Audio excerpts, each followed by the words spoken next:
Talk a little bit like basic 101. What is affiliate marketing? It's anybody who's willing to be a brand ambassador, someone who loves your product and they're willing to talk about it, whether that's through online, word of mouth, it's referral marketing. So you're really just creating raving fans. And as long as you have that kind of community or passion to get people excited about your products, they could become your affiliates, right? A lot of times we start looking for those big brands that have, a big platform to become their affiliates.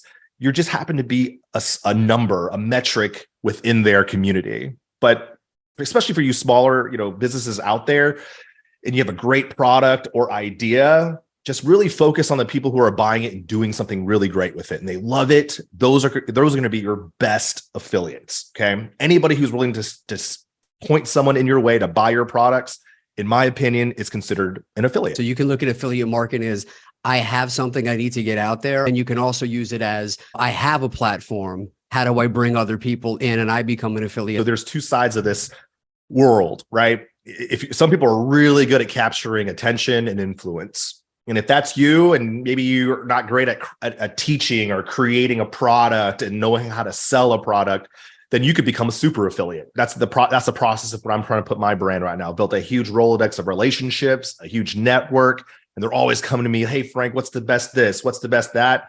By making these connections with my affiliate partners, I can make commissions that way. On the other flip side of things is I'm the product owner. I'm looking for people who will have that influence or in that impact that are the perfect audience for my product. But to your point, Nick, absolutely. Where do you fall on either the product side or the influencer side? What are some of like the ABCs and how the partnerships come together and how people are paid?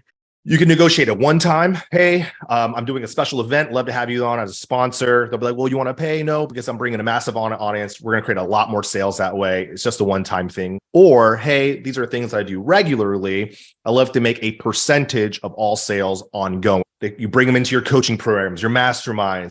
They get access to all of your better buyer leads, but then you can work up a higher commission on those, right? Always ask the question, hey, what are you able to do when they give you a percentage? Hey, if I'm able to hit certain benchmarks, can we increase that from 10% to 15%? And if you're really good at what you do and you're one of those marketers who like to spend money on ads and drive more traffic to people, you have absolute leverage, because their average marketer is just someone who's taken the link, putting it on their website, putting it on their blog, sending it out in an email. You're a guy like me that has a podcast. You're a real estate investor. What would be some common products there? Anybody who's building a podcast, you should be capturing your leads. Okay. Send them a survey. I want to be able to bring people to you, okay, impact y'all's lives, whether that's from a mental standpoint, from a financial standpoint, and have them give you the answer. Start thinking of mindset. Right? So maybe newer strategies, maybe more hands-off strategies, maybe turnkey real estate type of deals. Send the survey, and then based on that survey, already know who you have in mind. If I could be a referral source for you, would you be interested in being a sponsor for my podcast? Well, tell me a little bit more what that is. You could pay for $1,500 a month for a quick segment in the beginning for the next 30 days, or I can mention you, give out an affiliate link, and then you pay me out 15 to 20% on everything that comes in. Which one do you prefer? When you talk about entrepreneurs and these fighters and stuff, like, you know what, fighting's great, being an athlete's great, but I don't want to get punched in the head my whole life. So if you're in the MMA space, Aljamain Sterling, love the guy. He is a fighter. He's in the mental and the physical game. There's layers to this, like nutrition, mindset the day of the fight. These are things that can be packaged into an education course.